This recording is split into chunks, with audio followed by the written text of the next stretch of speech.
ഫ്ലൈറ്റിൽ നിസ്കരിക്കാൻ പറ്റൂല എന്നാണ് പലരുടെയും ധാരണ. അവിടെ മുസല്ലൊന്നും വിരിച്ചിട്ടൊന്നുമില്ല. പക്ഷേ നിങ്ങൾ ഫിഖ് പഠിക്കണം, ഉലമാക്കളോട് ചോദിക്കണം. അപ്പൊ നമ്മൾ എന്താ ചെയ്യേണ്ടത്?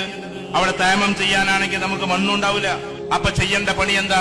നമ്മുടെ മുമ്പിലുള്ള സീറ്റിൽ ഉറക്കടിക്കൊന്നും വേണ്ട, ആ മനുഷ്യൻ അറിയും കൂടി വേണ്ട, മെല്ലെ ഒരു അടി അടിക്കുക, എന്നിട്ട് മുഖം തടവുക, എന്നിട്ട് നീയത്ത് വെക്കേണ്ടത് എന്താ? തയമ്മത്തിന്റെ നീയത്താ. ഒരടിയും കൂടി അടിക്കുക, വലത്തെ കൈയും ഇടത്തെ കൈയും ഇതേപോലെ തടവുക. എന്നിട്ട് കാലൊന്നും തടവാൻ പോട്ടെ. ചില ആളുകൾ കാണാൻ ഇങ്ങനെ പിടിച്ചിട്ട് കാലൊക്കെ തടവണം. തയമ്മത്തിന് കാല് തടവലില്ല. ഈ രണ്ടവയവം മാത്രം, മുഖവും മുൻകൈയും മാത്രം. എന്നിട്ട് അവിടെ ഇരുന്നോണ്ട്, ഈ ആൾക്ക് ശല്യമൊന്നും വരാതെ ഇരുന്നോണ്ട്, ഉറക്ക ഫാത്തിയോദണ്ട, ഉറക്കതാക്കണ്ട, മെല്ലെ ചൊല്ലിക്കൊണ്ട് നിങ്ങൾ നിസ്കരിച്ചോ.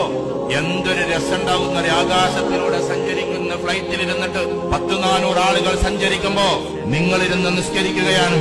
അള്ളാഹ്ക്ക് എത്രമാത്രം ഇഷ്ടമായിരിക്കും അത്. വായുലോകത്തിലൂടെ പോകുന്ന ഫ്ലൈറ്റിൽ ഇരുന്നിട്ട് പ്രാർത്ഥിക്കുന്ന നിങ്ങളെ ജഗനിയന്താവായ തമ്പുരാൻ എത്രമാത്രം സന്തോഷത്തോടെ